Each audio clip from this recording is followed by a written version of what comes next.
All right, good morning, everyone. We're going to go ahead and get started. If everyone can get settled, please.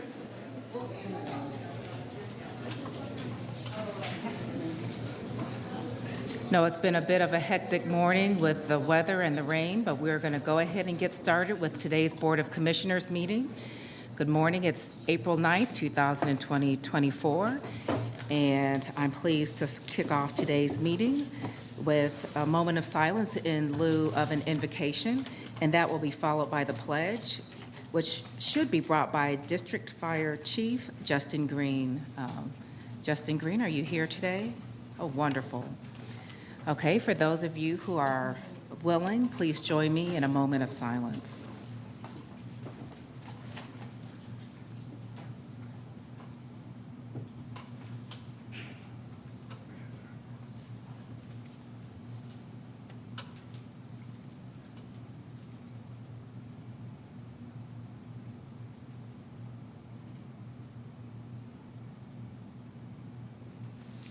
Thank you.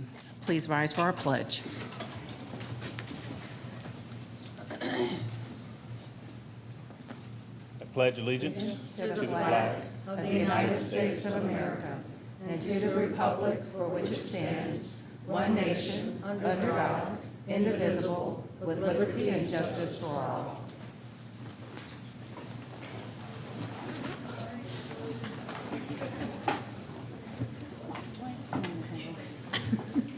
All right. We have a number of presentations that will be brought to us this morning. The first 5 will be brought by commissioners. The first one is to present a certificate of recognition to Cobb DOT, Fire and Emergency Services, Public Safety Personnel, all who responded to a medical emergency incident in Cobb County on February 2nd, 2024. For those of you who are here as a part of this proclamation, please join us up front.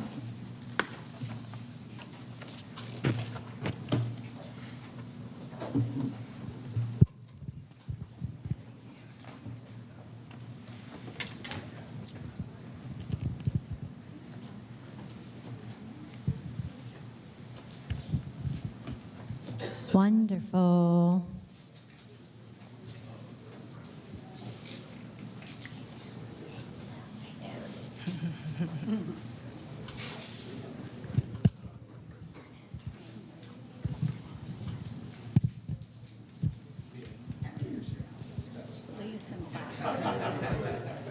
You're in the middle. no.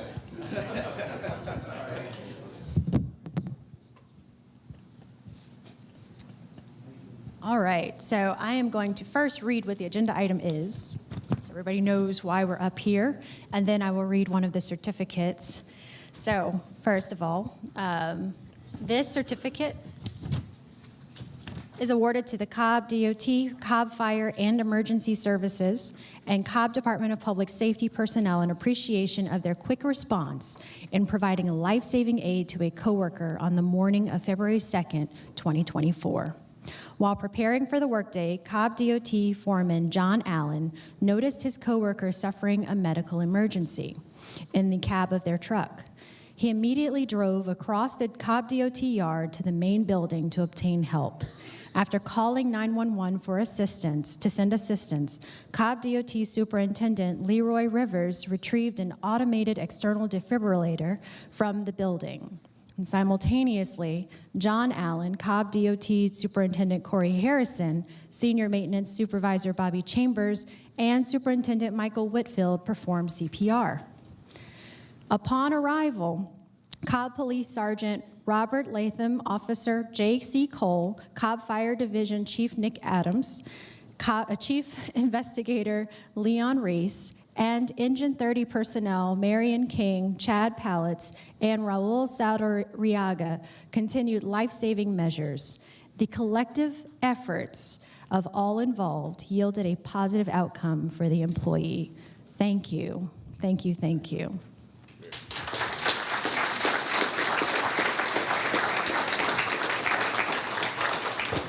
So if you miss all of the names here, we've got John Allen. Please raise your hands. Everybody can see your face. John Allen, our DOT foreman. Leroy Rivers, our DOT superintendent. Corey Harrison, our DOT superintendent. Bobby Chambers, DOT Senior Maintenance Supervisor. Michael Whitfield, DOT Superintendent. Robert Latham, Sergeant Cobb PD. J.C. Cole, Officer Cobb PD. Nick Adams, Cobb Fire Division Chief. Leon Reese, Chief Investigator. Marion King, Engine 30. Okay. Chad Pellets, Engine 30. And Raul Saldariaga, Engine 30. So thank you for everyone that was involved in that situation.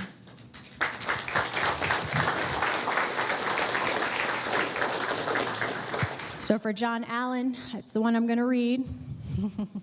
The Cobb County Board of Commissioners salutes your actions the morning of February 2nd, 2024, when you gave life-saving aid to a fellow DOT employee. Your realization that the worker was suffering a medical emergency led you to immediately alert officials and provide CPR. By taking quick, decisive action, you demonstrated the outstanding qualities we expect in Cobb County employees. You merit all the praise we can give and more, and the community thanks you on this, the 9th day of April 2024. Thank you.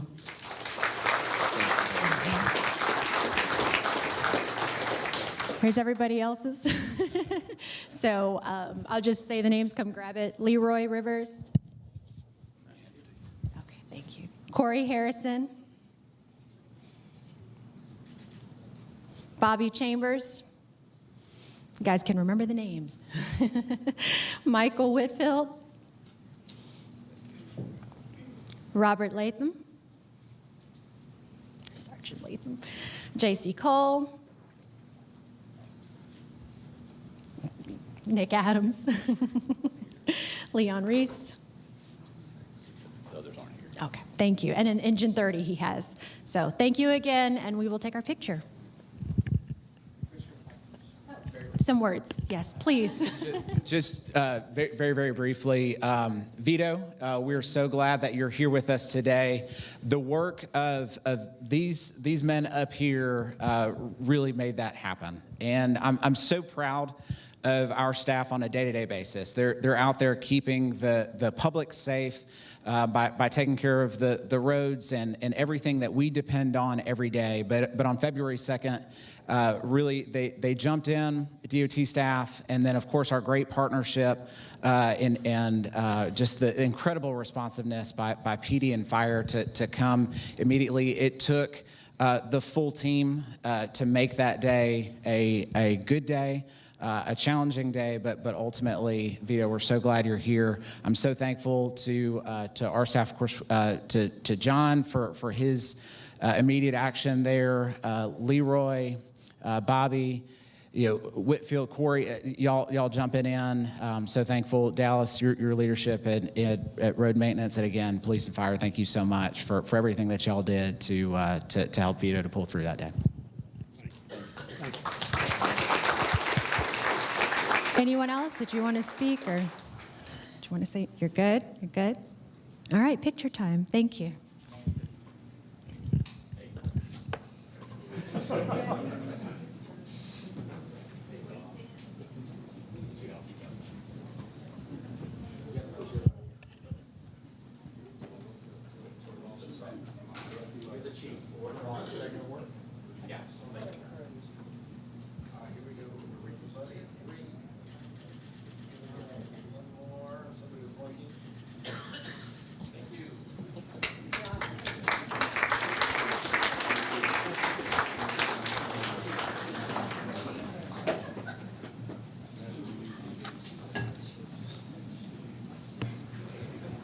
Okay.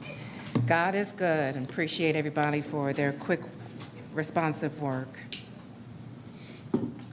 With that, we are on to our second proclamation and designating April 14th, 2024 as Animal Control Officer Appreciation Week. For those of you who are here as a part of this presentation, please join Commissioner Burrell up front.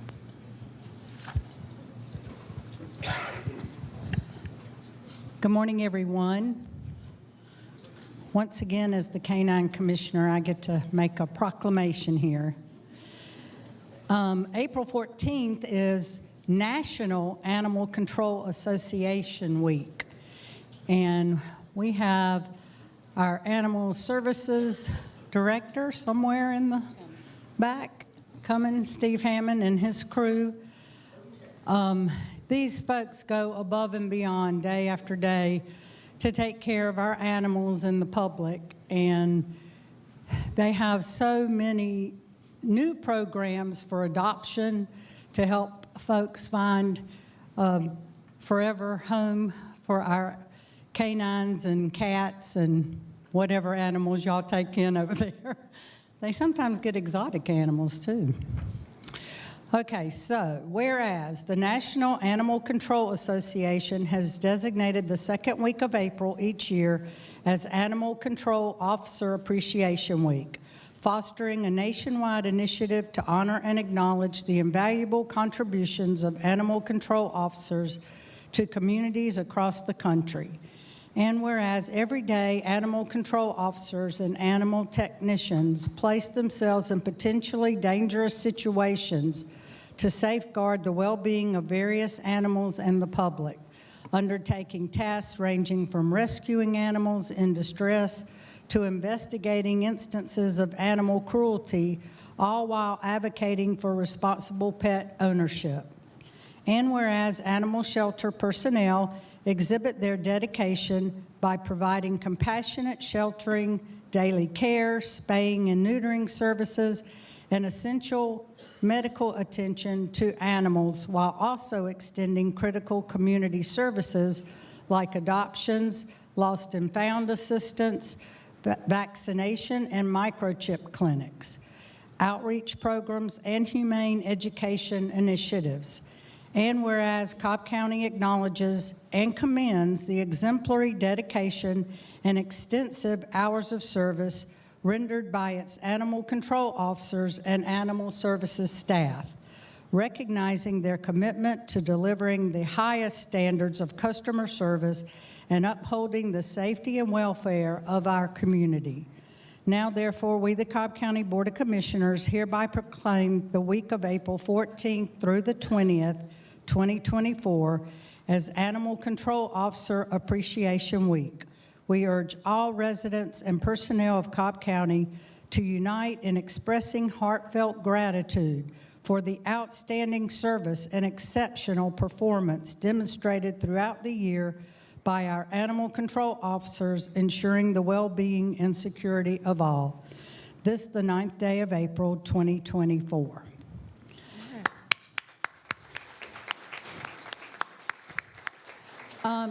I can't thank you all enough. We can't thank you all enough for all you do for us day in and day out. They're always there when we call for veteran adoptions through the Superior Pet Program that we started years ago, and for just anyone that is looking to find a new pet to take home.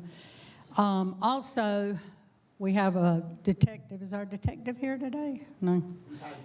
He's hiding in the back. He could come up. That handles animal abuse cases and dangerous dogs and things like that as well. Here he comes. So really, our hats are off to you for all you do day in and day out, and we appreciate and keep doing the adoption events on Mondays with the trailer, free pet adoptions twice a month on Mondays at the trailer at the parking lot. Just walk up and take home your new best friend. Steve, do you want to say a few words? No, ma'am, you said No. Okay. Thank you all. God bless you. y'all get in here like you like each other. We do like each other.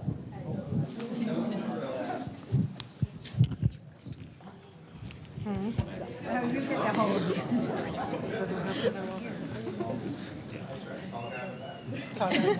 Tall guy. Here we go. 3, 2, 1, and got you. Just one, right? Boy, you are tall in the back. All right, y'all go back to work. Thank you. Okay. Our next proclamation will be designating April as National Child Abuse Prevention Month. Those here, as a part of that presentation, please join our commissioner up front.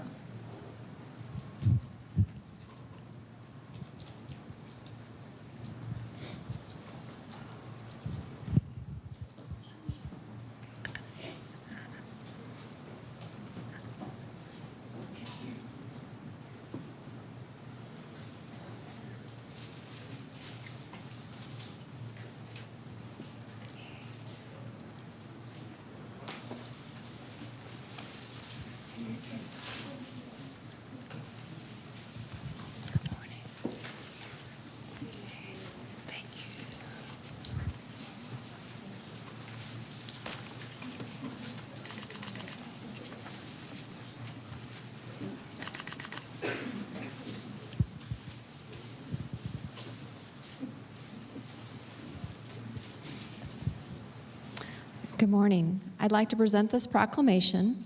Whereas child abuse is a significant problem in the United States and the effects can be traumatic and long-lasting.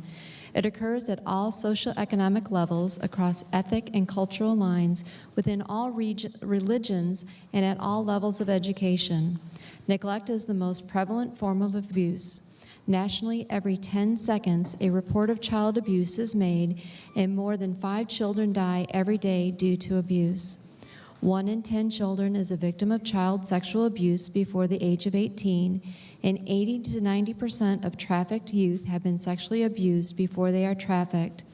And whereas Safe Path Children's Advocacy Center Incorporated is a private nonprofit organization founded by the Coalition for Child Abuse Prevention.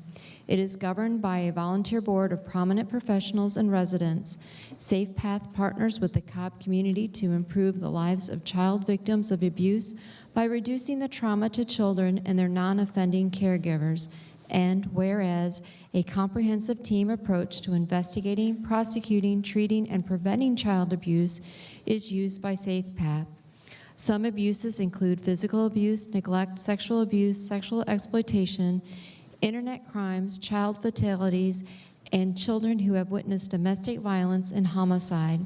And whereas the organization is fully accredited by the National Children's Alliance at the national level. It is a full member of the Children's Advocacy Centers of Georgia, Inc. Safe Path serves as a mentor site for developing and existing child advocacy centers around the country.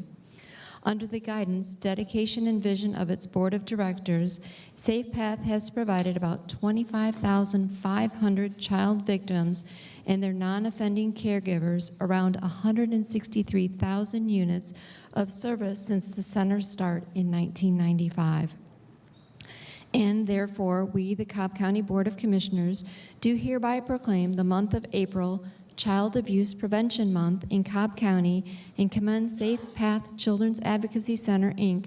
for its unwavering commitment to helping better the lives of victims of all forms of child abuse. This, the 9th day of April, 2024. Would you like to? Thank you. Good morning, everybody. On behalf of Safe Path, I'm Tiffany, the Director of Services there. I just want to thank the Board of Commissioners for your support. You guys are always so consistent in making sure that we get our needs met and help us get support in the community. I want to thank our partners. We wouldn't be here if we didn't have them to work with, and we want to thank the community. We're so lucky to get to work in a community where we get so much support and asks that are met for our children that we serve, and we appreciate that. So, thank you.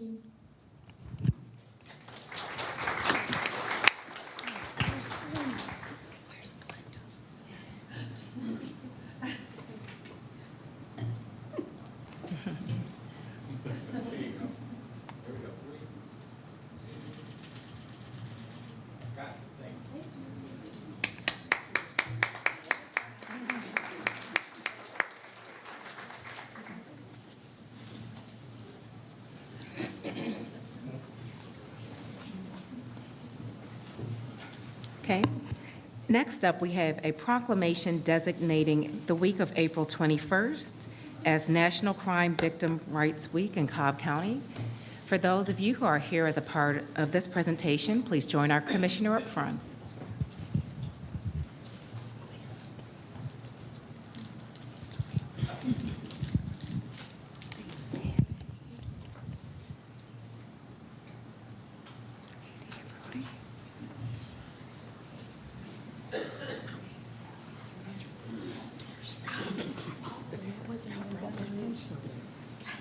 Good morning. Good morning. Good morning. Good morning.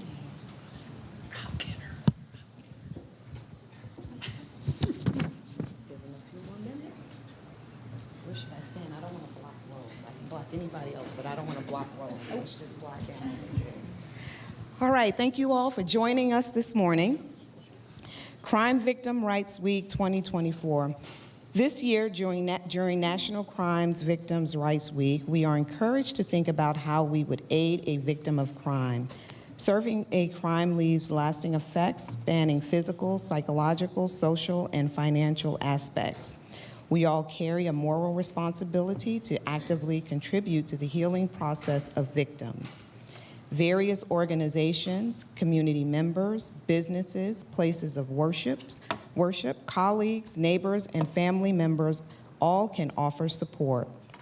We must cultivate environments where survivors feel confident that they will be heard, believed, and supported.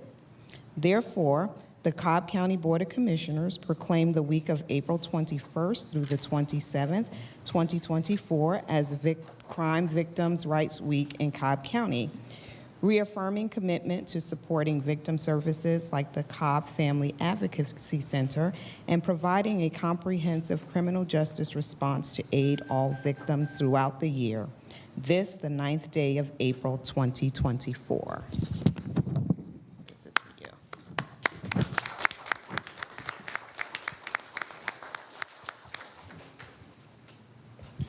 First of all, we'd like to thank the Board of Commissioners for your support for our Victim Witness Unit. We are a victim-centered prosecution district attorney's office, and these young ladies, I don't know if we have any men in victim witness anymore. They do a wonderful job in making sure our victims' rights are upheld, that they're the voice for their victims, and with the support of Chief Van Hooser and the Special Victims Unit and Crimes Against Children and our partners in Safe Path and Live Safe, we are focused on making sure that everybody who is a victim of crime has an opportunity to get their life back together and move past what has happened to them. So as a community, we do what we do to make sure that they are strong and responsive to the needs of everyone in our community. So thank you very much for this presentation. You're welcome. You're welcome.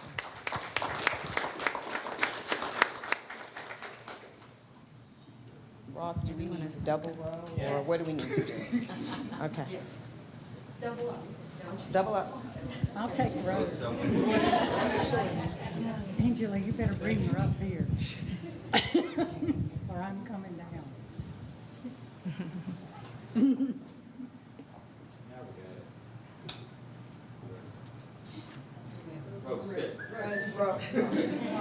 Give her to me.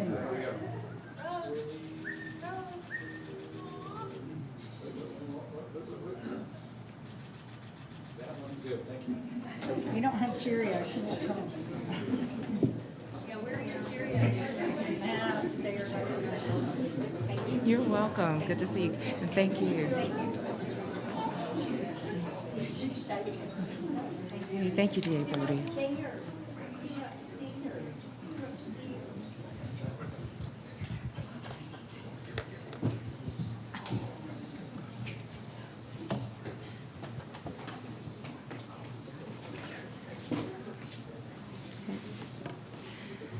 Last but not least, we have a presentation to recognize National Public Safety Telecommunicators Week. For those of you who are here as a part of this final presentation from our Board of Commissioners, please join me up front.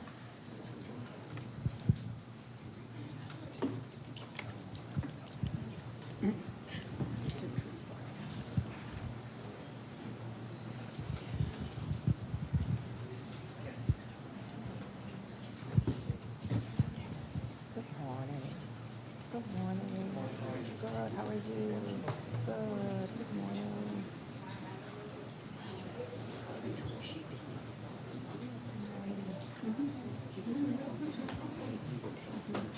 Good morning.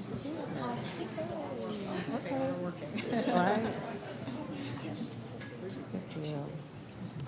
It's good to see so many of you today, and just want to thank you personally for all that you do in keeping Cobb County safe and being that voice of calm for those who are calling in their most frantic moments. Whereas in 1967, a presidential commission recommended that a single number should be used for reporting emergencies throughout the United States. The next year, the American Telephone and Telegraph Company established 911 as the standard. And whereas Cobb County recognizes the critical role of our dedicated 911 professionals, also known as public safety telecommunicators, in ensuring the safety and well-being of our community. And whereas our 911 professionals in Cobb County diligently answer emergency calls, dispatch emergency services, and provide critical assistance to those in need, often under stressful and demanding circumstances, your efforts save lives. And whereas these highly skilled workers undergo rigorous training and adhere to the highest standards of professionalism to effectively handle emergencies, coordinate responses, and ensure the safety of both first responders and members of the public. Now, therefore, we, the Cobb County Board of Commissioners, do hereby declare the week of April 14th, 2024, to be National Public Safety Telecommunicators Week in Cobb County, Georgia. We urge all residents to join us in expressing gratitude for the invaluable service provided by our 911 professionals. This, the 9th day of April 2024. Thank you. And we'll have some remarks by our 911 Director, Melissa Alterio. You know I never pass up a chance to speak. On behalf of the entire Cobb County team, Chairwoman, I want to thank you and the commissioners, the county manager, assistant county manager, Geesey. We could not do what we do, and we cannot perform the way we perform without y'all's support. I also want to thank our public safety partners and our information technology services team, because without our advanced technology, we also could not serve the public the way we do. I'll tell you real quick, give you some quick data. In 2023, we processed approximately 905,000 calls. We did so processing on average 2 minutes and 25 seconds in average call processing. We also answered over 90% of our calls within 15 seconds or less, exceeding the national standard, which is pretty unheard of, and it's pretty exceptional. And I really contribute that to the high-performing, high-functioning, award-winning team that is standing before you and at work in the center. I promise you there are people working today. Every call is different, every day is different. The questions we ask, the decisions we make, and the actions we take are what generates the public safety response that you all see. We are considered the behind-the-scene heroes. While we have a very challenging job, it is also very rewarding. As the chairwoman said, we do save lives on a regular basis, and we take great pride in that. So I just wanted to thank everybody for their support, and join Cobb911.com. Thank you. Thank you. As we've seen before, we're going to line up in 2 rows. The more tall to the front and the less tall will be in the front. Excuse me, more tall in the back. Right. Less tall. Politically correct.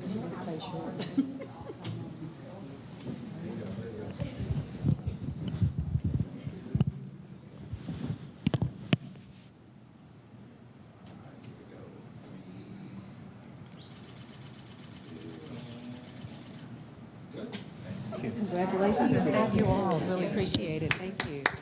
Good job.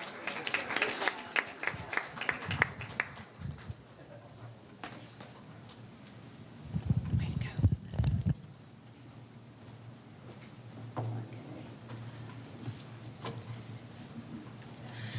go. We do have one more presentation that will be brought by our finance director and also the Atlanta Braves, providing their annual update on Truist Park and the Battery.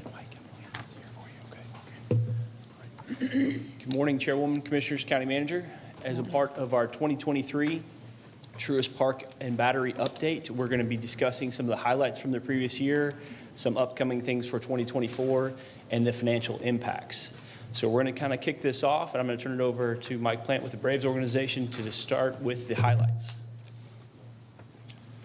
Thank you, Bill. Good morning. Good morning. So hard to believe that this is our 8th season at Truist Park. Yes, Time has certainly flown by, but we have enjoyed every minute of it, obviously. We had a record-setting year last year, ended a little bit quicker than we wanted it to, but our team played incredibly well, won over 100 games for the second year in a row, set all sorts of historic records on the field. And Bill and I are here to talk about today some of the incredible performance off the field. We've kicked off this homestand with 3 sellouts. We've certainly proven again that don't ever leave our games early because they don't end until they're over. Friday night and Saturday night walk-off wins. And then the culmination of the homestand was yesterday, celebrating, excuse me, the 50th anniversary of Hank Aaron's historic 715 home run. And I saw a number of you at the lunch and appreciate you being there. Hope you enjoyed yourself. So the legend and legacy of Hank will live with our organization certainly forever. So just a couple slides on performance. I won't read obviously all of this, but last year 10.3 million people came to Truist Park in the Battery. That makes us the #1 lifestyle center in the state, #8 in the country, and we keep driving more and more people there. I think what's really important to point out is that of that 10.3 million, there's been a lot of assumptions through the years of that we're just churning fiscal impact and churning money in Cobb throughout Cobb citizens. 8 million of those came from outside of Cobb, and 2.9 million came from outside the state of Georgia. We know that because, like on the field, we use tons of analytics for performance and winning games. We have tons of analytics that we use for off the field as well, so we know exactly where people come from as far as going to games and coming to the Battery. We hosted 367 events in addition to our games, so constantly activating, driving people there. And as you can see, we opened a number of new concepts again, and then this year we have over 300,000 square feet of new concepts under construction. By the end of this year, will it be 99% fully occupied, fully leased. So there is no more space at the Battery, but that's obviously a good thing. So coming this year, we just look at a couple things. Obviously, you've probably seen the 9-story Truist Securities headquarters. We will turn that building over to Truist in sometime around September. They'll spend about 8 months or so with all their interior build-out. Starting next summer before the 2025 All-Star Game, they'll have up to 1,000 new employees coming to work in that headquarters space. Gas South is moving into the Battery, into the TKE Papa John's headquarters building, and then we expect to exceed last year's 3.2 million record attendance. We sold out 57 games last year. We think we'll sell out over 60 games this year. So hopefully, again, another historic year. And then the Henry Towers are, again, paying homage and respect to Hank Aaron. Tower 1, Tower 2 going up across the street in our partnership with Goldenrod, and a new pedestrian bridge that will go right into the plaza, and that should be done by the All-Star Game in 2025. And then, we're very proud of what we do in the community. We know it's our responsibility to continue to give back and support the community that supports us on a daily basis, not just on the field, but certainly off the field. We've provided support for 27 nonprofits in Cobb County last year. We're proud of what we do for veterans. The Warrior Alliance headquarters is continuing to support veterans and their families at the Battery. We support the incredible work that the public safety, fire, and 911 and Stu and the police department, top-notch always there to help us and make sure people are safe and they're secure. And so our relationship and partnership with public safety is certainly one that makes the Battery special. So we love giving back to those organizations. Cobb schools are another good example of the things that we do in the community. And one of the last things I would say is I'll point out our players last year provided excuse me, over $1 million to the Atlanta Braves Foundation. And that money is used to support, obviously, a lot of different programs throughout Metro Atlanta. Look at what Sean and Carly Murphy did, for example. They paid off student lunch debt for 2,300 students in Cobb County, and that will continue to happen. I give a lot of credit to our general manager, Alex. He makes it a pretty strong mandate that when a player signs with the Atlanta Braves, that you're going to give back to the community like we do. So I appreciate all the support from this organization and from the board, and more good things to come. And hopefully we'll be planning a parade with you in October and November again. Thank you. Thank you, Mike. All right. So Commissioners, I'm going to jump into the financials, and I know we'll all remember this slide. So this is always very important as we walk through this, is how this investment took place. The county's portion was capped at $300 million as we began this project. And then this was part of the original projections in 2015 of how we were going to cover this. And the big thing that I cannot stress enough as we walk down these slides, these revenue sources have remained consistent, and the county has stayed true to how we're going to fund this program, this investment. And one of the big keys that we always focus on is the county's general fund tax impact. At the beginning of this investment, for 30 years, the county committed to funding this investment with $6.4 million annually out of the general fund. We have yet to do that. In fact, as a part of the county's leadership through the Board of Commissioners, we have made it our goal to work with the Braves organization and work through these revenue sources to limit that and continue to reduce it over a period of time. So I just want to share with that is, if you kind of look through those numbers, even during the pandemic, that got to $5 million, still below the $6.4 million projection. And I'm happy to report in 2023, the general fund investment was $1.7 million. The big part of that is at the very bottom of this slide. Between the Braves and the Battery, this development contributed almost $2.6 million of that general fund property tax. So far more than exceeded the amount of general fund property taxes that are contributed to this. So we can say, without a doubt, no general fund homeowner paid into the debt service for this investment in 2023. 2022 was the first year that we covered the debt service. And I'm happy to report in 2023, not only did we recover the debt service, but we also covered the cost of the circulator. And as we move into 2024, one of the areas that you'll see change is how we utilize our $3 room night fee. That will be a change in 2024. That number you'll see in 2023 was just about $2.3 million. That will increase to $3.6 million. So again, further enhancing this project and limiting any general fund resources that go towards this project. Okay, so this is a very similar, just a graphical way to represent this. And we show this in three different ways. Again, the $6.4 million that was originally projected for the full 30-year life of the bonds that were issued. The middle line there is the general fund dollars that have actually gone to fund that debt service. And the green line at the very bottom is that net of any property taxes used, or any property taxes collected from the development itself. So again, this is coming out to the good of over $800,000 in 2023. Okay. And this is accomplished a variety of ways, but I do want to talk about the impact that this has had. And the best way that I think I can show this is showing the property values from the Battery and the Braves development. So again, not the halo effect. This is simply the Braves development.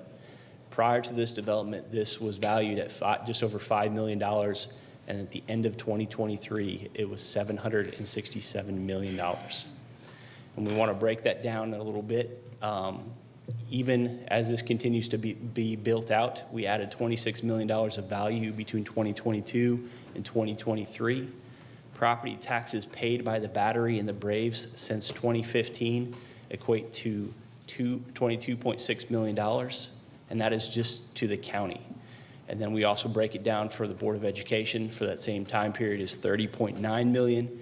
And then also our partners at the Cumberland CID received $8.2 million for a total of $61.7 million paid in property taxes since 2015. Okay. And these are our revenue sources. So we shared with you how we use to fund the debt service, but these are the actual collections that have been generated, and these don't match up because there is a lag. And it's also, we use some of these in previous years for other purposes, like the $3 room night. So you can see in 2023, the $3 room night fee at the very top collected just over $3.7 million. We only used $1.7 million of that to fund the debt service. So again, when we see how we change that in 2024, that will be allocated towards the Braves debt service, and that'll continue to reduce the general fund impact. And also to share with you kind of what some of those, how the pandemic impacted some of those. If you look at the very bottom, you see the hotel motel tax. Obviously during the pandemic, you saw it in 2019 at $3 million, that fell to $400,000. So during that time period, we did not have to use any other sources other than these to cover the debt service. So during the worst times, this still generated a positive outcome for the county. And again, these few revenue sources over this period of time totaled $69.3 million. Okay.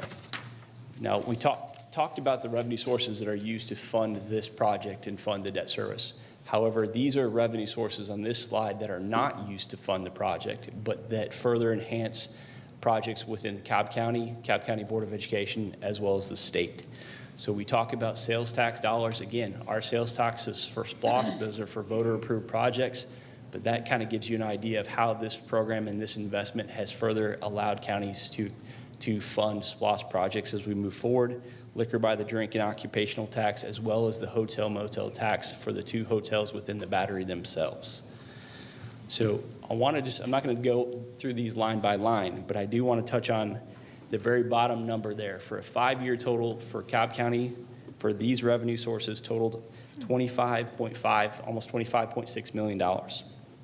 If you take that and you add in the property taxes that are collected by the county for that 5-year period, that total moves to $43.7 million over a 5-year period. The Board of Education, at the very, very bottom, you'll see for the sales tax component, totaled $15 million. When you add in the property taxes they received, you're looking at $24.6 million. If you add those together over that 5-year period, that's $83.5 million between Cobb County government and Cobb County Board of Education in a 5-year period. Okay. And then we do want to show this just kind of breaking down a little bit differently so you can see the individual revenue sources. So again, when we look at the property tax components, all the other revenue sources that feed into it. So we wanted to give you a detailed breakdown of what that looks like for both the county, the Board of Education, and the CID, as well as the state.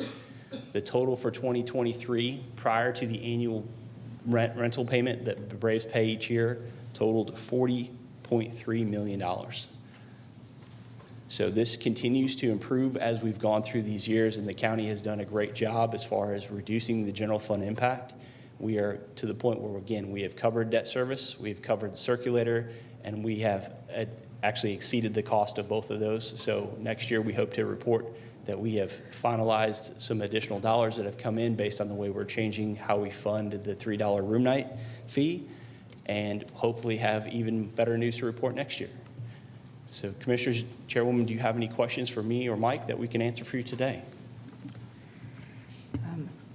A lot of helpful data, and it's good to see the numbers trending as they are, and for us to actualize what was projected initially, that we would see a return from this investment. There was one slide I did have some questions on, but there's so many numbers, I'm going to forego that right now and just follow. Well, this will be available on the website as well, and we will make sure the board will receive a digital copy and we're working with communications to make sure that's out there publicly as well. Very good. Objectively, the data is showing that a number of people are going out to the Battery. Subjectively, I know whenever I try to park there on a weekend, I give myself some time to do that because so many people are trying to enjoy the venues that are there. So it's great to see the property doing so well and the team doing and starting off well. Yeah. With that, commissioners, do you have any comments or questions? Yes, Commissioner Burrow. This is very good news. We like to see that debt service is going away. I know it's taken a few years, but this is a great trend, and we do appreciate all the contributions. I know there are more on here than the list that you read. We have 2 police canines, Champ and Brave, that the Braves donated. And I know they get a workout down at the Battery as well in the stadium. So thank you for those and for the Veterans Memorial donations that you've done. Just keep up the good work and let's get another World Series. Yes. Any other comments or questions? Commissioner Sheffield? No questions, just a comment to say thanks for the investment that you guys have made in the county. It has truly turned the area over. It's placed Cobb County on a different level with respect to our team, the Braves, and again, just thank you all for the investment that you've made in the county. Thank you. Yes. Commissioner Richardson? Certainly no questions at this time, but these numbers are, I think, absolutely incredible, and just appreciate the continued partnership.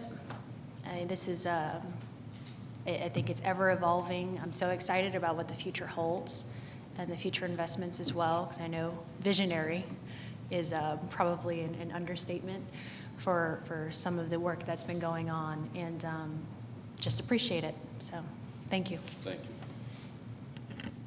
Okay. Thank you so much. Thank you. Thank you. And go Braves. Thanks, Mike. And Bill. Okay.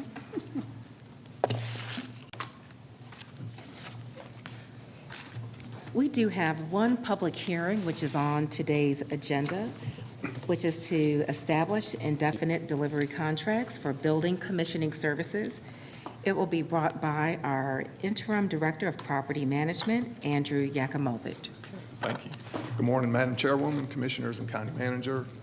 Property Management would like to request the Board of Commissioners conduct a public hearing where contract fees will likely exceed $100,000 regarding employment of a professional services consultant to establish indefinite delivery contracts for building commissioning services for selected county-owned properties. Notice of the public hearing was advertised in the Marietta Daily Journal on March 22nd, March 29th, and April 5th, 2024. At this time, we request that you hold the public hearing as advertised. Thank you, Andrew. For persons that may not be aware of what commissioning services are, can you read a little bit of the background so we can understand where this is coming from? Sure, it's a third-party review of our design. They help us make sure the county gets what they're paying for, and they help us throughout the process. They inspect the building for us to make sure the equipment submittals are correct, make sure all the systems are tested. They test the roofs, windows, HVAC systems, controls, making sure it's cool or hot when it needs to be. So that they help us out throughout the project. Right. Thank you. Appreciate that. So with that, we'll go ahead and open up the public hearing to an unlimited number of speakers who can speak a maximum of 3 minutes on this topic and this topic only.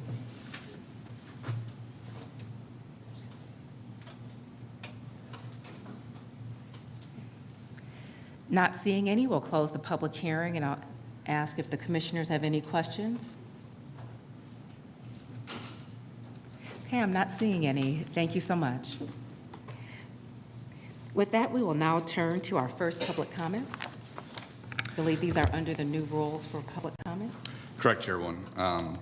As the board provides the podium for public comment, it's appropriate to review the related meeting rules. Please state your name, and if you're speaking on behalf of an organization, all comments should be addressed through the chair. Public comment is not a dialogue with the board. but an opportunity for speakers to provide their comments to the board. To that end, the comments should not be impertinent, derogatory, offensive, or slanderous. The board encourages, regardless of the topic, for the audience to be respectful and courteous to the speakers. Everyone attending this meeting should give others the right to both listen and to be heard by treating each other with civility. Statements made during the public comments portion not necessarily reflect the opinions of the board or the administration of Cobb County government. There is a timer on the podium to keep track of your 3 minutes.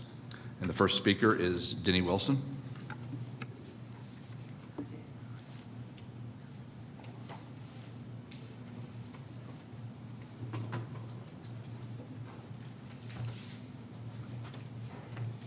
Good morning. Denny Wilson, District 4. I'll start by thanking you guys for tiring us out at the last meeting. But I must give you a thumbs up for saving the best for last. After 4 hours of debate back and forth over a stormwater tax that you finally tabled for a later date, you decided to attack our freedom of speech by limiting the amount of time to speak and increasing the amount of speakers. Go figure. Commissioner Gambrill has never voted for anything pretty much her entire time on the dais, but this one got a yes vote. Go figure again. County Manager Jackie McMorris thinks that a stormwater tax should be implemented immediately because the Cobb County infrastructure is about to crumble. Why should we listen to someone who doesn't even think enough of us to even live in our county? Of the $350,000 salary paid for with taxpayers' dollars, I wonder how much of that she spends in Cobb County. How many Cobb seniors can testify to getting a $58,000 increase in salary? Commissioner Richardson already tapping into her slush fund, and Google it, and you'll see what I mean. The District 4 Commissioner has cut off all communication with taxpayers who make requests to her to do her job. But understand me, we can't take your hellos and goodbye to the water department and pay a stormwater tax. Can't take them to the grocery store and buy groceries. Can't take them to the mortgage company and pay a mortgage payment. You guys have proven in Cobb County that we the people does not exist anymore. It's all me, myself, and I.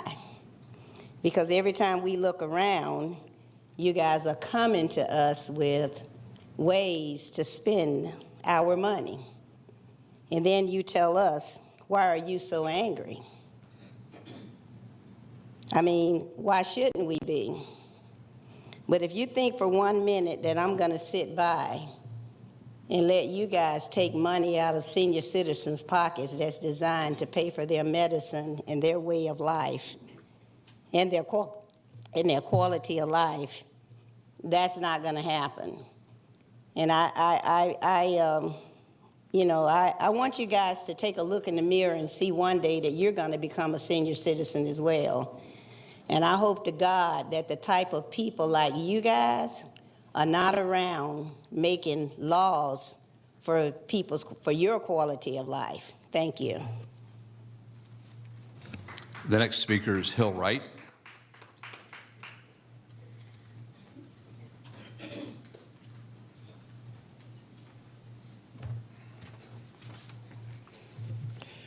Hill Wright.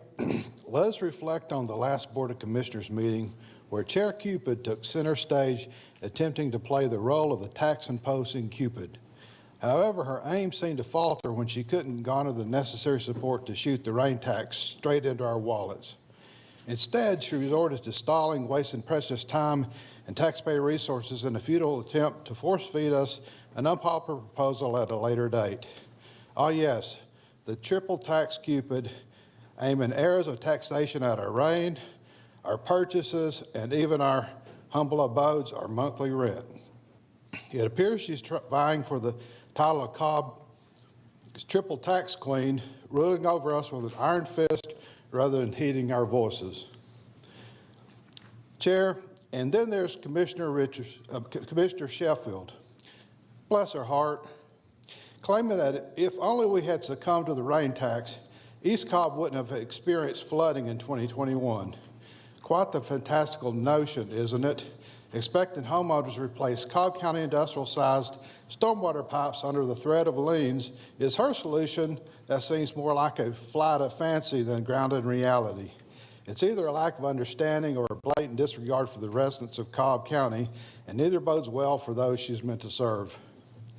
Furthermore, promises of citizenship representatives appointed by commissioners made in the motion to table fall by the wayside, replaced by whispers of backroom deals that can only burden residents with even heavier share of rain tax. Where's the accountability? Where's the transparency? It seems the interest of a select few are overshadowing the interest of the people. Chair, I must extend my gratitude to Commissioner Burrell for standing firm in her commitment to public input, a beacon of light in this sea of bureaucratic maneuvering. Yes, alas, even her efforts were met with a spectacle of impressionists as discussions meandered aimlessly, only to result in stifling of public commentary. How disheartening it is to witness such disregard for the voices of the very people you're meant to serve. Today will be part two, where we'll see if the fear of what could be shown triumphs over the freedom of the public to illustrate their commentary using audio visuals and public comment. Then staff will be inserted. Then will staff be inserted as false public commentators in your push your agenda. As a sign in the audience aptly proclaimed, we don't trust you, and who can blame them when it feels as though the agendas are being shoved down our throats rather than heeding the pleas of the populace. In conclusion, let us remember that the true leadership is not found in imposition of will, but in a willingness to listen, empathize, and act in the best interest of all. Thank you. The next public speaker is Virginia Coate.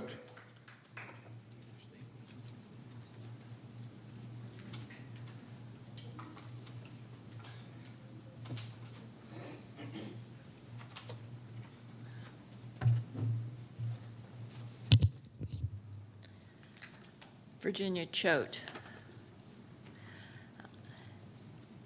I'm here to address the last board meeting. Our voices were resoundingly clear.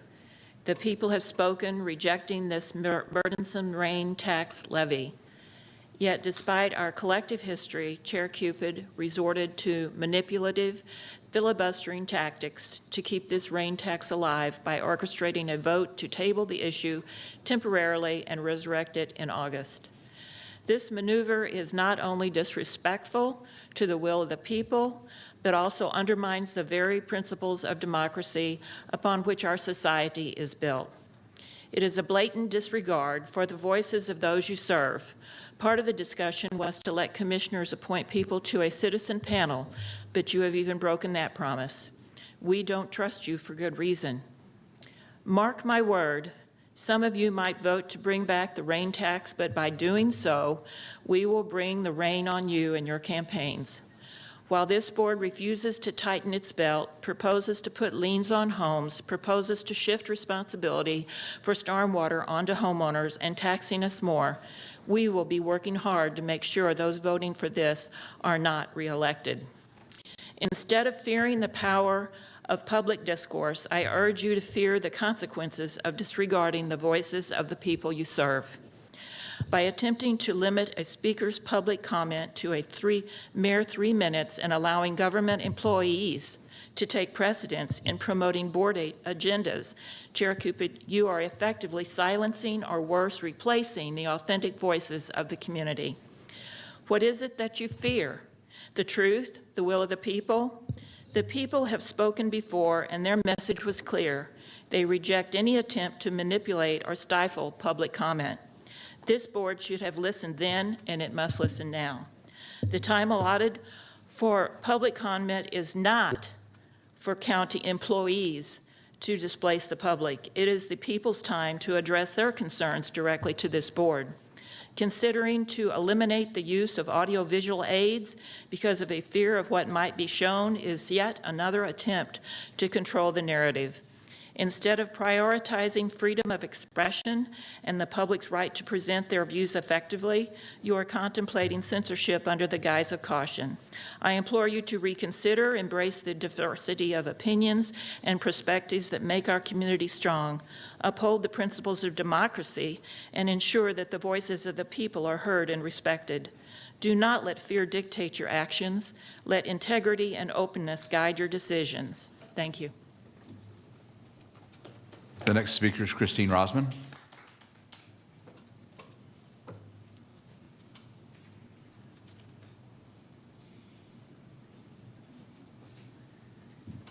Good morning, Christine Rosman. Yesterday got to see the eclipse, and some think that it was also a portal opening to a lot of minds that will have more discernment now. And it is going to be interesting moving forward, because I think that a lot of people are seeing the discrepancy between what we're being told and what's actually happening, not only in Cobb County, but in our country. And anyway, I think that common sense might end up becoming everybody's go-to place, instead of being passively listening to the experts on everything. And one expert is our Constitution. Our Constitution is the expert in really, every country wants our Constitution. And we were told, hey, this Constitution is for we the people. It is to make sure that the government doesn't end up mushrooming and taking over. And so I think that we kind of see that a little bit. The stormwater tax, that was beautiful. We have both sides of the aisle. Everybody wants to come out and say, hey, wait, this isn't making sense. And you think, like, where'd they even come up with this? And that would be, if you look it up, you can see Accenture and World Economic Forum, they have a whole thing on it, because it was kind of funny. It also coincided with that meeting, was it came out that Toronto, Canada, they were saying, what? Are you serious? Is it a joke? We're going to get stormed for Mother Nature and for rainwater, stormwater? And so it's like, yeah, but all this stuff kind of originates somewhere else. You might think that, oh, this organic stuff of we're making Cobb great, we're going to do this. And the strategic plan for Cobb County, it kind of spills it out, and it's interesting. Make Cobb County the best place to live and work through an efficient, effective, responsive government that delivers quality and services. To whom?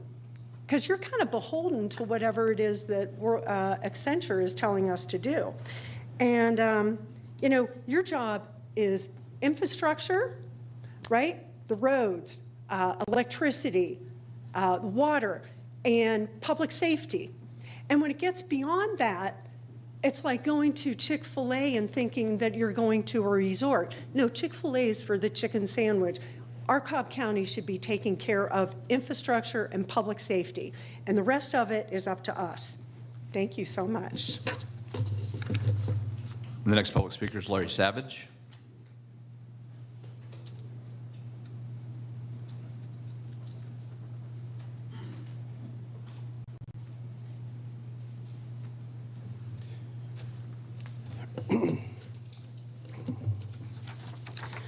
Good morning, Commissioners. I'm Larry Savage. I live in East Cobb. I have lived in East Cobb since 1976. Enjoyed every minute of it. I want to speak to you today about the stormwater proposal. Basically, there are two aspects to the stormwater story, and I'm only going to talk about one of them. The two aspects are the funding and the action, what's going to be done. And either one of them could take up not just 3 minutes, but either one of them could probably take 3 days. When this first arose, I was concerned about the legality of it, particularly the requirement for the funding through the water department. And I was told it was based upon a court opinion from years ago. It was from 2004, and I appreciate whoever gave me the link. McLeod versus Columbia County which is near Augusta. I got hold of the case, I read it again, and I came away very unpersuaded. It reads as though the lawyers who represented the people who were suing the county evidently were out sick that day, because there's almost no mention of anything they put on for the court to defend their position. So the court found against them. That's not surprising. And the Supreme Court pretty much endorsed the ruling of the lower court in that case, and that became the precedent that is often referred to. Now, in this court opinion, it references 2 sections of state law and 1 section of the Constitution as a authority for various parts of it. Now, the first part of it, OCGA 3682-81. This is definitions, and it goes on and on here about all kinds of things. But right here, see that yellow dot? I'm sorry, I can't use any audio-visual things here, but see that yellow dot? That says stormwater. That's the only place that stormwater appears in any of these documents. All these other things are, if I have time, I'll read some of them to you, give you an idea. This one here is same law -82. That yellow dot is fees, and that's the only place that appears. These are not dominant parts of this storyline. These are things that this is the law for revenue bonds. So we are asked to believe that the legislature wrote a law for revenue bonds and was thoughtful enough to put in provisions to provide for a stormwater fee. That's really not the case here. One thing real quickly here is from the Constitution. This is actually in the Home Rule section of the Constitution, and it's called Supplementary Powers, and this does name stormwater. Very quickly, the thing I want to show you here, everything you do just about is on this list, and they're all in the general fund, and I don't understand why stormwater is not. Mr. Savage, your time is up. The next speaker is Kevin Cutliff.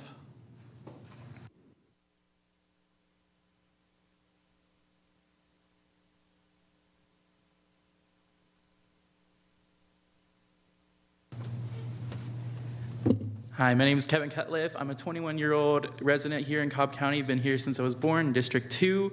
Many people know me. I come up here and I'm pretty annoying about transit, but I'm actually not going to be talking about that today. My main concern is, I know we talked about during the last meeting the audio-visual components of public comment.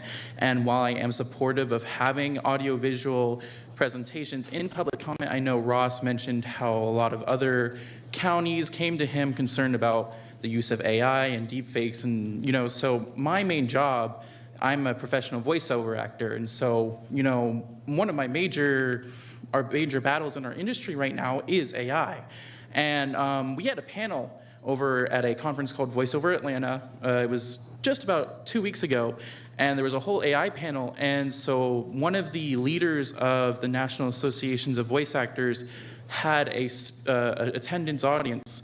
She spoke into her phone for like 3, 4, 5 seconds, and then she had an AI copy of her voice. She said, "I love AI, here's my bank, yes, you can get into my bank." And with how much archival footage we have of these Cobb County meetings, anyone who's a regular public speaker in these comments can now be generated with AI, anyone. And so I think it is a dangerous precedent to set, to have audiovisual content in our presentations, just because it could be someone on the left, it could be someone on the right, someone independent. If someone wanted to come in here, not just any of the county commissioners, but our public speakers themselves, we could have them say whatever they wanted. Should we ban audiovisual content completely? I don't think so. But I definitely do think there needs to be a good conversation on that, because 5 seconds of audio, and that's it. Thank you. Chairwoman, Commissioners, that completes the first portion of our public comment. Thank you, Bill. We will now move to our consent agenda. Prior to the meeting, the consent agenda items scrolled on the screen, and we'll do so after the meeting. Commissioners, before I do move forward with the consent agenda, we do have 2 items to add. We have one from the County Attorney's Office to authorize the settlement of Cordero Lewis versus Cobb County. And the second is from Human Resources to authorize the settlement of workers' compensation claim of Randy Kaysen. Commissioners, is there a motion for us to add that to the agenda? Motion to add that to the agenda. All right, is there a second? Second. Yes, any discussion? Yes, Commissioner Burrow. Yes. Madam Chair, I'd like to present my statement for the record. Okay, thank you, Commissioner. And if the clerk could record my statement as is found on page 168 of today's agenda. Thank you. Okay, thank you, Commissioners. Are there any other comments or questions with respect to the agenda? Commissioner Richardson? Yeah, just for item number 14, I am pulling that item off of Okay, the this is consent to agenda. approve the allocation of funding from the renovation of West Village Library to the renovation of the Vinings Library. Commissioners also want to note there is a revision to the Medical Examiner's Office, item 20, for the MOU between the County Medical Examiner's Office and LifeLink of Georgia. Okay, thank you. We also have a revision, yes, getting to that. That's okay. To agenda item 21, which is to approve all interfund transfers and payments for claims and safety equipment purchases to allow the Risk and Safety Department to reimburse the appropriate departments.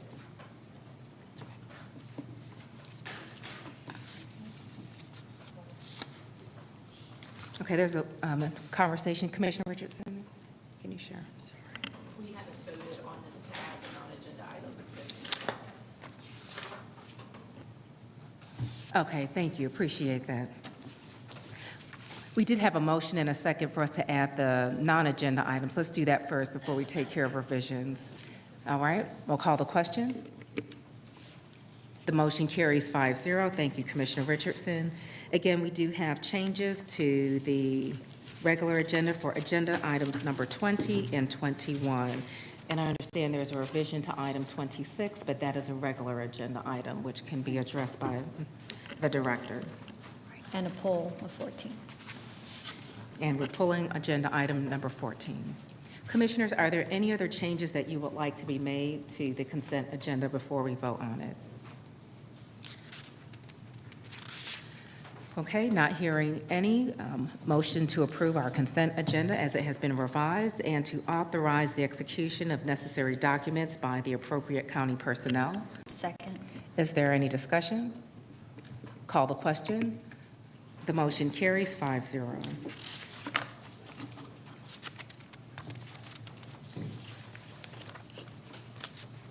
Okay, we are now going to the regular agenda, and the first department we have up is for transportation. Good morning, Commissioners, Chairwoman, County Manager Drew Ressler, DOT. The department has 6 items for your consideration this morning. Our first item is to recommend the Board of Commissioners adopt a resolution authorizing the submission of Transportation Improvement Program grant applications to the Atlanta Regional Commission on behalf of Town Center Community Improvement District for Big Shanty Road widening, project number B2431, and Noonday Creek Trail at State Route 3 and Noonday Creek Pedestrian Bridge, project number TR525, and authorize the chairwoman to execute the necessary documents.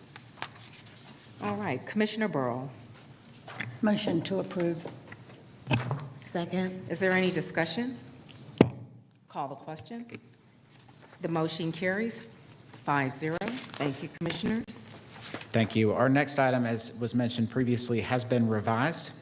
This is related to a grant request. The amendment or the requested revision is for the funding totals, that the requested funding amount is $9,237,000 rather than the 15.6 that is listed, which adjusts the local match accordingly to a 20% of $1,847,400.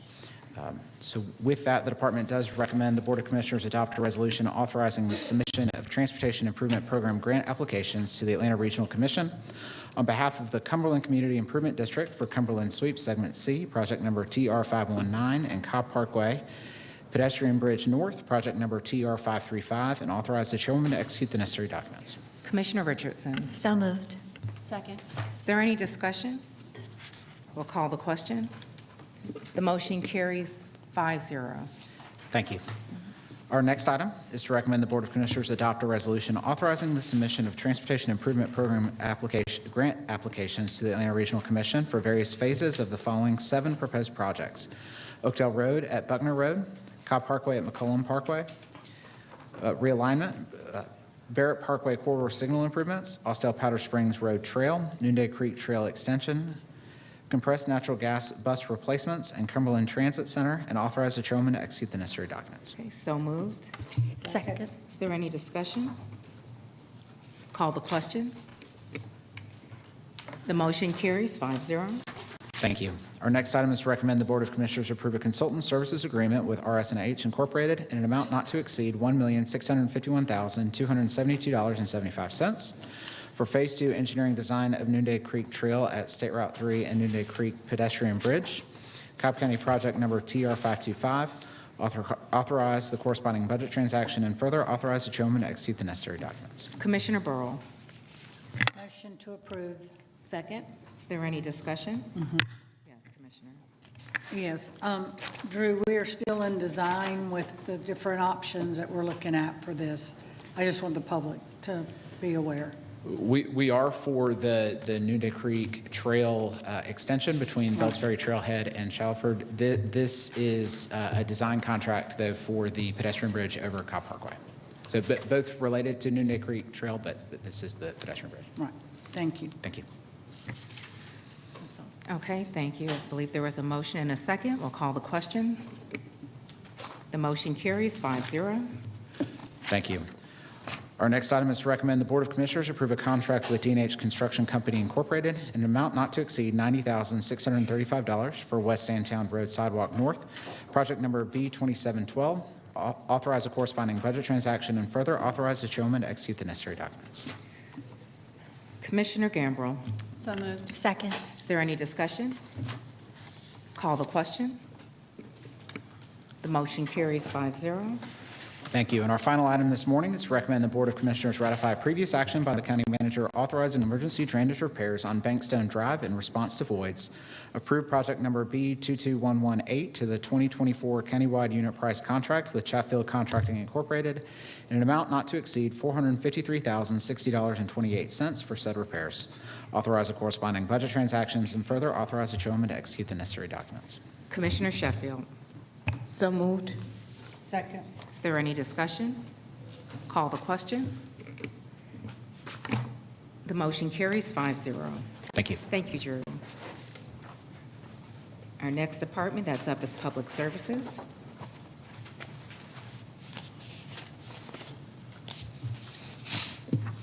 Good morning, Chairwoman, Commissioners, Madam County Manager. We have 2 items for consideration this morning. Our first item is for the Board of Commissioners to approve the relocation and restoration of the Powers Jackson Cabin at Hyde Farm under the 2011 Park Splash Program, and further approve Leatherwood Incorporated as the sole source vendor for the restoration services. Cobb Parks has been working with Cobb Landmarks, Cobb County Historic Preservation, and the National Park Service to relocate the Powers Jackson Cabin that is threatened by prolonged neglect and future development. Cobb Landmarks has raised enough money for the disassembly of the cabin. A subsequent agenda item will be brought back at a future date for the actual reconstruction and restoration of the structure. We ask the BOC approve the relocation and restoration of the Powers Jackson Cabin at Hyde Farm Park, further approve Leatherwood Incorporated as the sole source vendor for the restoration services, subject to negotiation of a contract with Leatherwood Incorporated to be brought back at a later date. All right, Commissioner Richardson. So moved. Second. Is there any discussion? Call the question. Motion carries 5-0. Thank you. Our second item is to approve change order number 1 final to the contract with Integrated Construction and Nobility Incorporated for the Old Clarkdale Community Center project under the 2016 Park Splash program. We ask the BOC approve change order number 1 final with Integrated Construction and Nobility, representing a reduction in the amount of $2,270.66. Authorize corresponding budget transactions and further authorize the chairwoman to execute the necessary documents. Commissioner Sheffield. So moved. Second. Is there any further discussion? Call the question. Motion carries 5-0. Thank you. Thank you. Our next tab up is Support Services.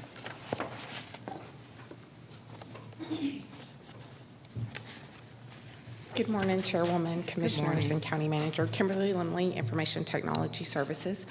Our item this morning is to request your approval of a contract funded by the American Rescue Plan Act of 2021 to implement a county-branded findhelp.org website on cobbcounty.org. Findhelp.org, which does business as Aunt Bertha, is a platform that, once implemented, will provide an online resource on the county website that our constituents can use to find vetted organizations for a large number of social care topics, including but not limited to mental health, rental housing and food assistance, addiction, employment, etc., etc. The vendor regularly vets the organizations listed on the site every 6 months, and if they're not meeting the needs of their customers, they will be removed as a resource. The vetting of these resources are critical, as county staff do not have the expertise to determine a valid provider or if they are still in existence. Additionally, this self-service process increases the likelihood of successfully connecting people to the social care that they need with dignity and ease. We request the Board of Commissioners to approve this contract with Aunt Bertha under provisions of an Omnia Partners contract with SHI International Corporation in an amount not to exceed $22,807.14, authorize the corresponding budget transactions, and further authorize the procurement director to execute the necessary documents as approved by the County Attorney's Office. All right, so moved. Second. Is there any discussion? I just want to thank you for your work in partnering with our local service providers in moving this forward. I think this truly is going to help a number of our citizens identify resources through some of their most challenging times. So Yes, thank happy you. to help. Thank you. We'll call the question. The motion carries 5-0. Thank you, Kimberly. Thank you. We are now at the County Attorney's tab.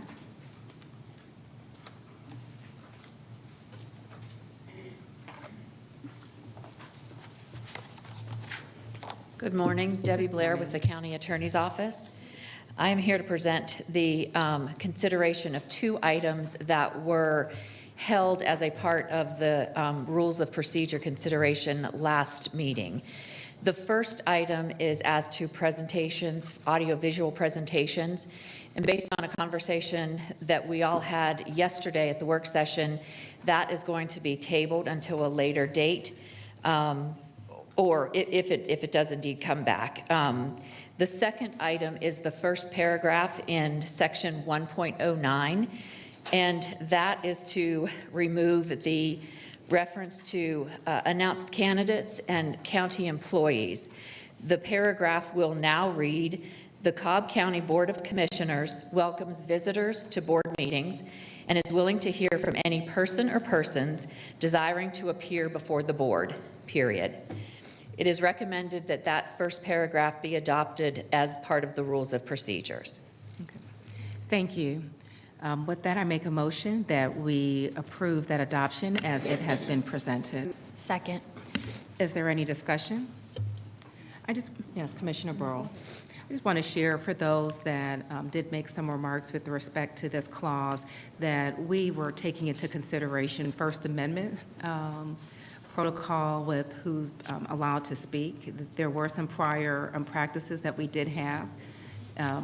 Remember, at one point, there were no persons running for office that were able to speak before the board, but we realized that we cannot limit their ability to speak. Also, I believe that our civil servant code covers the portion that we were going to revise today, which allows us to remove that referral that we had with respect to our county employees. It is our desire to make our public comment as open as possible, and that also refers to the revisions made with respect to time.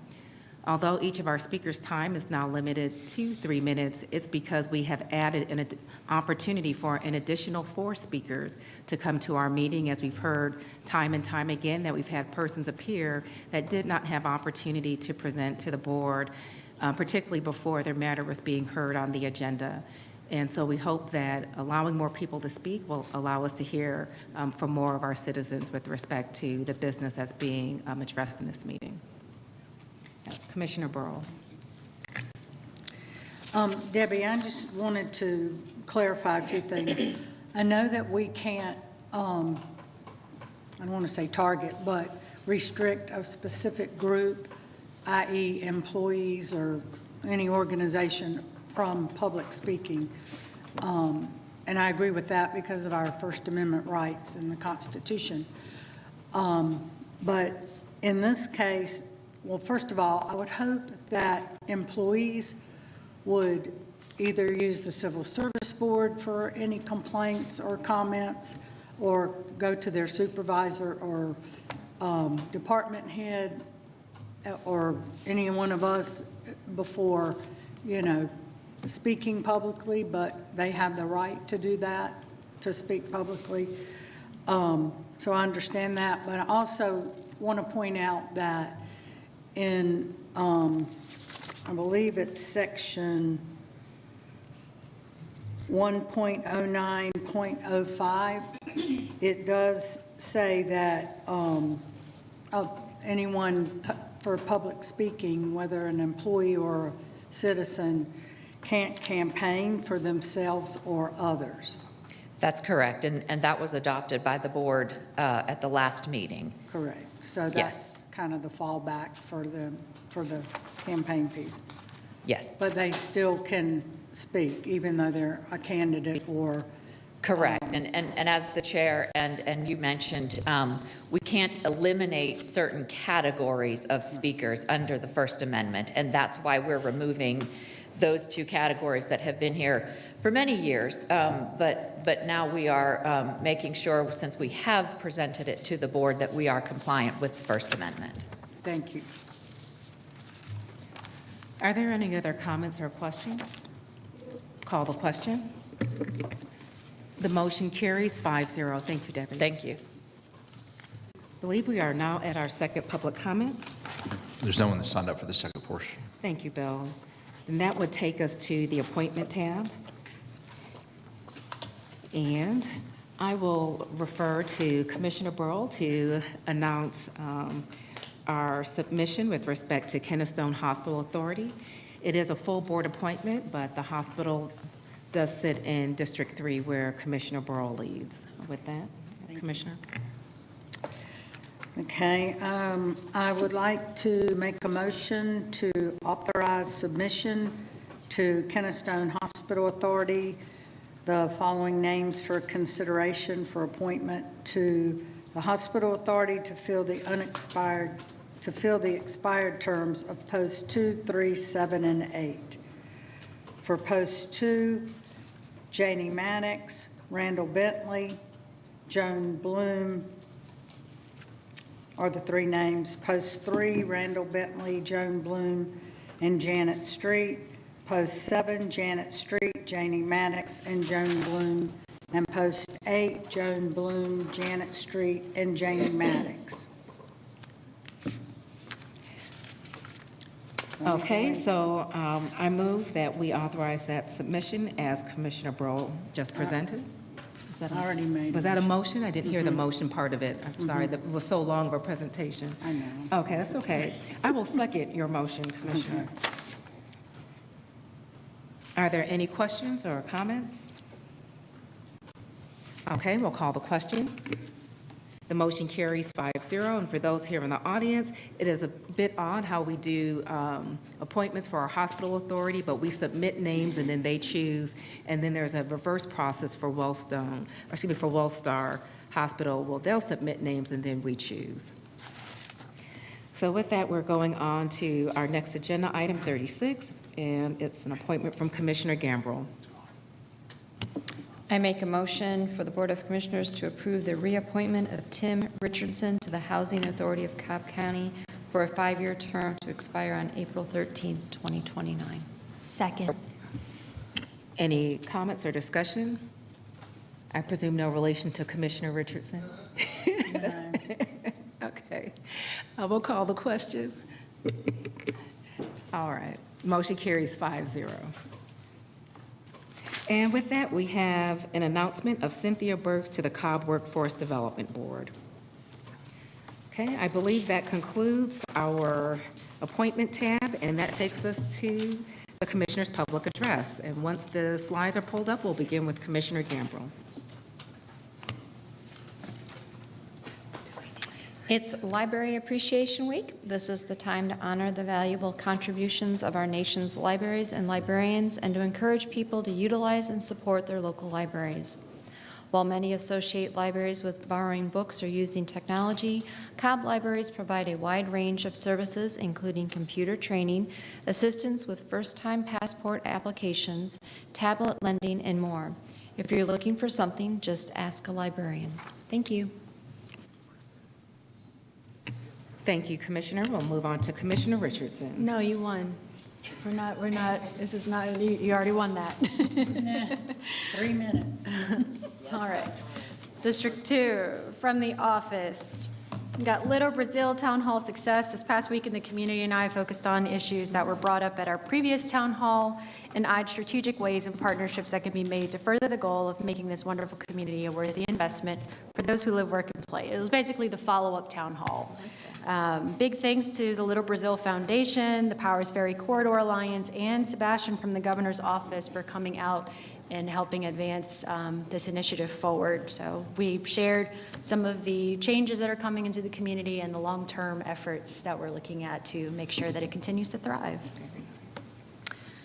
All right, from the community, high school student winner from District 2. Oh, wait, no, this is not, okay, we're out of 2. Okay, Keep Cobb Beautiful Sustainability Forum and Expo. Cobb County will hold its first Sustainability Forum and Expo for the general public from 4 to 8 p.m. Thursday, April 11th at Jim R. Miller Park in Marietta. The free event will include demonstrations, food, interactive exhibits, and guest speakers on green initiatives. Keep Cobb Beautiful will provide the first 100 attendees with a free gift. And then the high school student winner from District 2. Congratulations to the winner of Cobb Water Systems Annual High School Photography Contest from District 2, Mr. Samuel Moore. Absolutely is. Mr. Moore was among the 10 students who were winners of the 2024 Water Smart Contest. You can see Mr. Moore's winning submission here on the screen. All of the students' winning photos will be displayed April 18th through April 23rd, May 23rd at the Mabel House Arts Center. Each student was awarded a cash prize and winning entries and will be made into note cards that will be distributed throughout Cobb County. This Water Smart contest is designed to bring awareness to the importance of water conservation. Congratulations to all the student winners. That concludes my comments. Good job, Commissioner. We'll now move on to Commissioner Burrow. Thank you.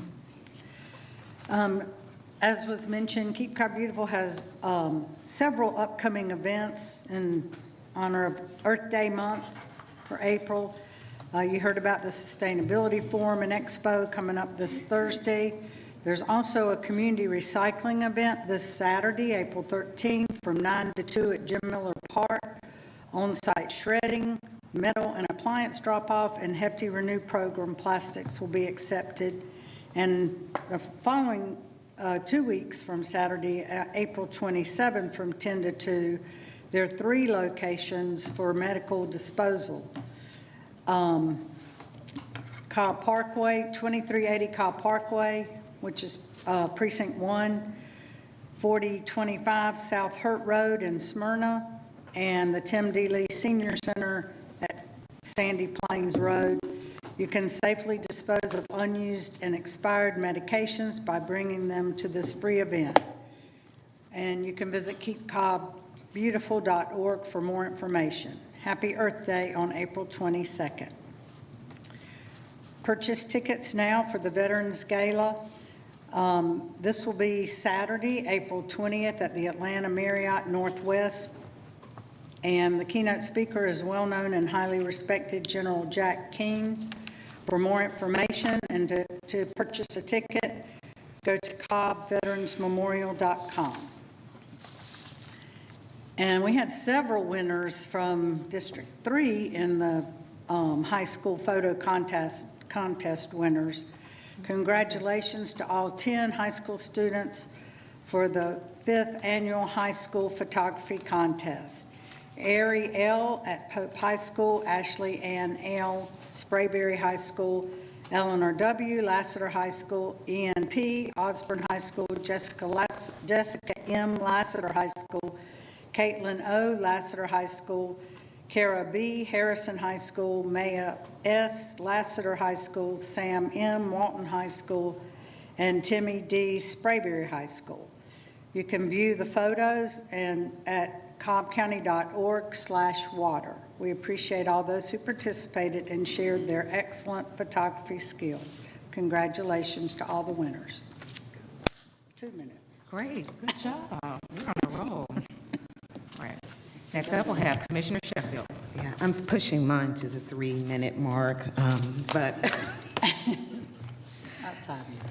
it's okay. All right, I can speed read. Okay, Goodwill of North Georgia is partnering with Linked Up Church tomorrow, April 10th, from 10:30 a.m. to 1:30 p.m. for a job fair. This in-person event is your chance to explore exciting career opportunities and connect with top employers and recruiters from leading companies actively seeking talented individuals. Bring multiple copies of your resume, dress to impress, and be prepared to make a long-lasting impression. Linked Up Church is located at 4351 Brownsville Road in Powder Springs. Join Keep Cobb Beautiful on Thursday, April 11th from 4 p.m. to 8 p.m. for their Sustainability Forum and Expo at Jim Miller Park. The Expo is a fantastic opportunity to discover and celebrate Cobb County's sustainable future. The Expo will offer attendees the chance to participate in sessions, demonstrations, and interactive exhibits. Guest speakers will discuss green initiatives and their impact on various aspects of life in Cobb County. There will be delicious food served throughout the event, and the first 100 attendees will receive a gift courtesy of Keep Cobb Beautiful. Jim Miller Park is located at 2245 Callaway Road in Marietta. Join me and Keep Cobb Beautiful for our annual district-wide cleanup on Saturday, April 20th from 10 a.m. to 1 p.m. as we honor Earth Day and beautify our community. Get ready for a fun-filled day of making a positive impact as we tackle litter together. We will kick things off with music, breakfast, and community fellowship. Lunch and T-shirts will be provided with advanced registration. There were 125 volunteers last year. Let's exceed that number this year. The meetup location will be at Walmart, located at 1133 East-West Connector in Austell. I look forward to seeing you there. Cobb County Senior Services Annual Expo and Marketplace is back this month, promising an exciting event for all adults of all ages at the Cobb Civic Center on Wednesday, April 24th from 10 a.m. to 2:30 p.m. This expo offers a chance to engage with a diverse array of vendors providing services ranging from senior living and Medicare, safety resources, wellness, and travel opportunities. Northside Hospital will offer free health screenings and informative seminars on important topics. Don't miss this fantastic opportunity to learn, discover valuable resources, and connect with the community. The Civic Center is located at 548 South Marietta Parkway in Marietta. And finally, congratulations to District 4 Ian Priester Gamble for being one of the winners of the Cobb County Water System in the Cobb County Marietta Water Authority's 5th Annual High School Photography Contest. The contest celebrated the talents of Cobb County High School students. 10 winning entries were chosen, each receiving a cash prize and transformed into note cards distributed throughout the county. These captivating photographs will be showcased at the Mabel House Art Center from April 18th to the 23rd. You can also review the winning entries at cobbcounty.org/watersmart. Congratulations to Ian and all of the talented young photographers. All right, thank you, Commissioner. Yes. Yes, we're over.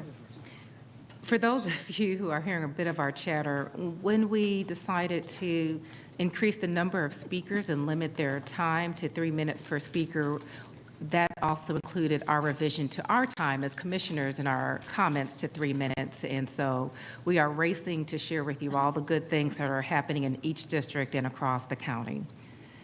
With respect to my remarks, just want to share that April is National County Government Month, and this is an opportunity for us to highlight the work that we do here as a local county and to bridge the knowledge gap of those services with our citizens.